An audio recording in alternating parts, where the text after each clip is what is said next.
भारतीय संविधान के भाग 1 में संघ और उसका राज्य क्षेत्र दिया हुआ है, जिसमें 4 अनुच्छेद दिए हुए हैं, जिन्हें आज हम जानेंगे, समझेंगे,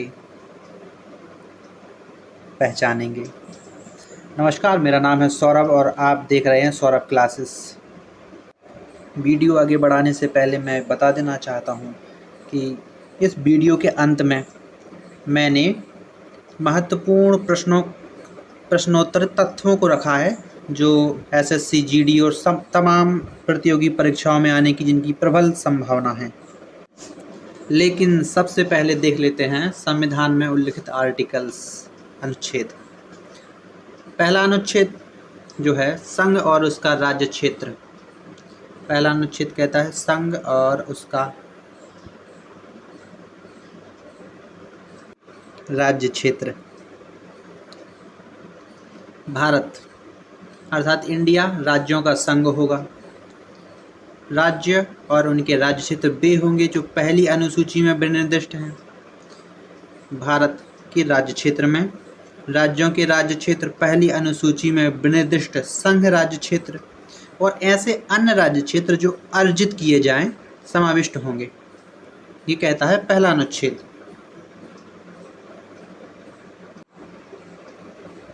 दूसरा अनुच्छेद नए राज्यों के प्रवेश या स्थापना से संबंधित, इसमें संसद को शक्ति दी गई है कि विधि द्वारा ऐसे निर्बंधों और शर्तों पर जो वह ठीक समझे संघ में नए राज्यों का प्रवेश या उनकी स्थापना कर सकेगी। ये अनुच्छेद 2 कह रहा है। अनुच्छेद 2 का जो अब निरसित हो गया है, मतलब खत्म हो गया है, 36वां संविधान संशोधन अधिनियम 1975 की धारा 2 द्वारा इसे हटा दिया गया है। अनुच्छेद 3 जो है नए राज्यों का निर्माण और वर्तमान राज्यों के क्षेत्रों, सीमाओं और नामों में परिवर्तन करने संबंधी संसद को शक्ति प्रदान करता है। इसमें कहा गया है संसद विधि द्वारा किसी राज्य में से उसका राज्य क्षेत्र अलग करके अथवा 2 या अधिक राज्य क्षेत्रों को या राज्यों के भागों को मिलाकर अथवा किसी राज्य क्षेत्र को किसी राज्य के भाग के साथ मिलाकर नए राज्य का निर्माण कर सकेगी।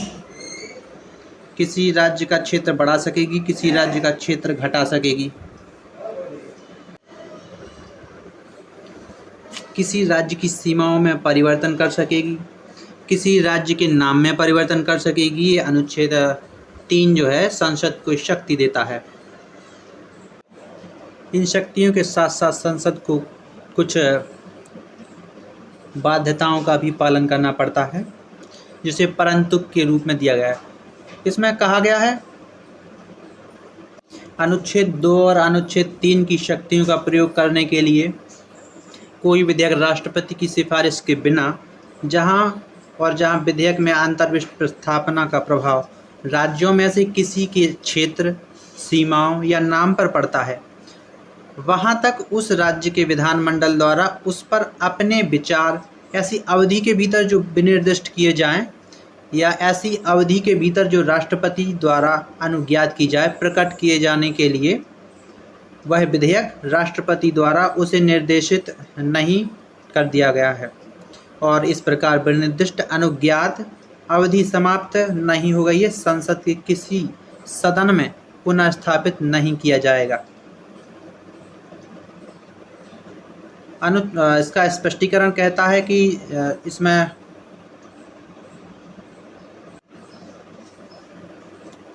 कि अनुच्छेद में जो खंड का और खंड खा में राज्य शब्द का प्रयोग संघ राज्य क्षेत्र के लिए किया गया है, लेकिन इस परंतु में ये राज्य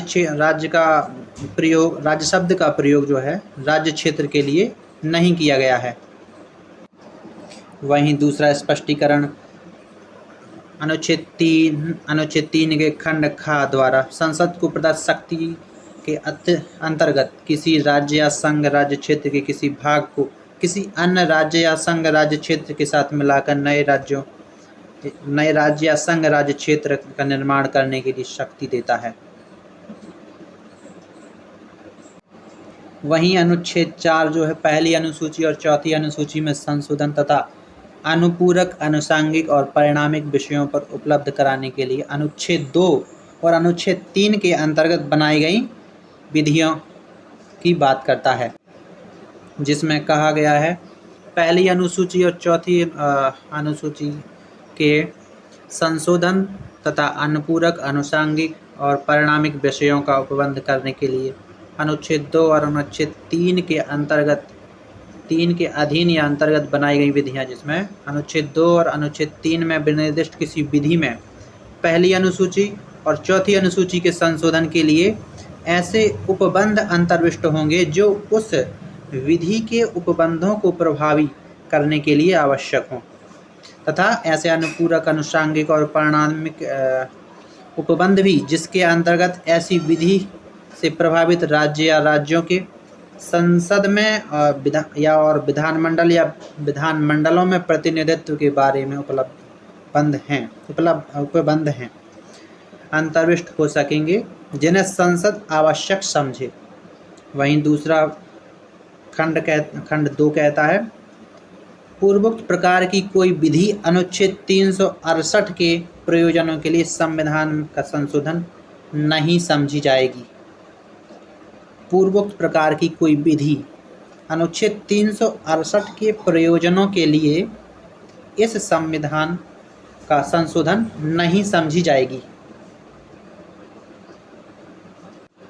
भारतीय संविधान के भाग 1 में संघ और उसका राज्य क्षेत्र में ये 4 मूल अनुच्छेद दिए हुए थे। अब हम आगे तथ्यात्मक देखेंगे जो परीक्षा की दृष्टि से अत्यंत महत्वपूर्ण है। भाषाई आधार पर राज्यों के गठन की मांग होने पर गृह मंत्रालय द्वारा राज्य पुनर्गठन आयोग का गठन किया गया, जिसके अध्यक्ष सैयद फजल अली तथा सदस्य हृदयनाथ कुंजूर और के.एम. पाणिकर थे।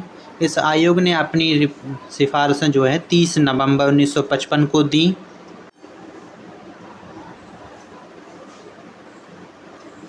आयोग ने अपनी सिफारिश 30 नवंबर 1955 को पेश की। सर्वप्रथम भाषाई आधार जिसकी अनुशंसाओं के फलस्वरूप सर्वप्रथम भाषाई आधार पर 1953 में आंध्र प्रदेश राज्य का गठन भाषाई आधार पर सबसे पहले किया गया।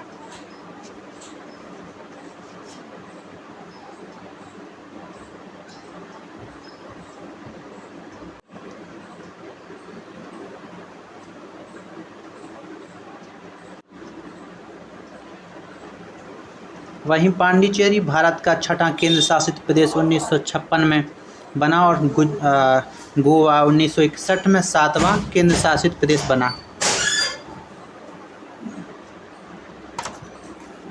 गोवा 7वां केंद्र शासित प्रदेश बना 1961 और पांडिचेरी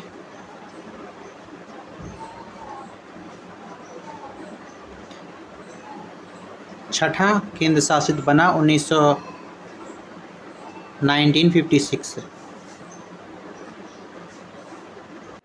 वहीं बम्बई के गुजराती क्षेत्र को अलग करके गुजरात राज्य का गठन 15वें राज्य के रूप में किया गया।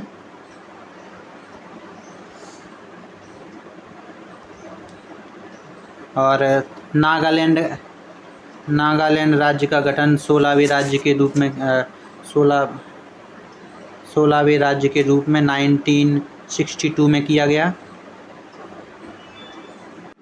1975 में सिक्किम राज्य का गठन किया गया। सिक्किम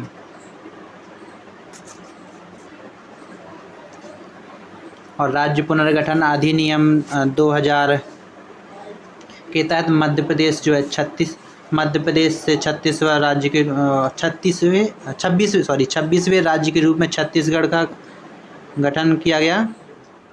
26वें और 27वें राज्य के रूप में उत्तराखंड उत्तर प्रदेश से अलग हुआ।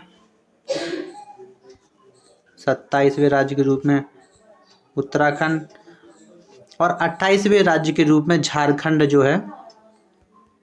बिहार से अलग किया गया।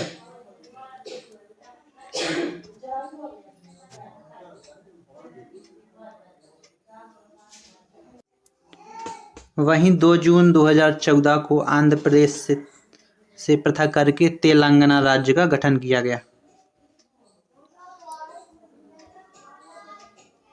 2014 तेलंगाना आंध्र प्रदेश से तेलंगाना राज्य का गठन किया गया। उत्तराखंड, झारखंड और छत्तीसगढ़ राज्य का गठन जो है 84वें संविधान संशोधन अधिनियम 2000 के द्वारा किया गया।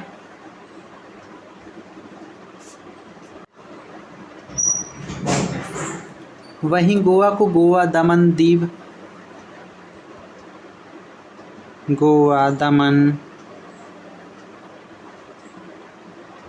पुनर्गठन अधिनियम 1987 के द्वारा पूर्ण राज्य का दर्जा दिया गया गोवा को।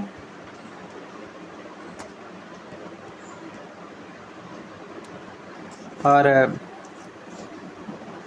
दमन द्वीप को संघ राज्य क्षेत्र के रूप में घोषित कर दिया गया।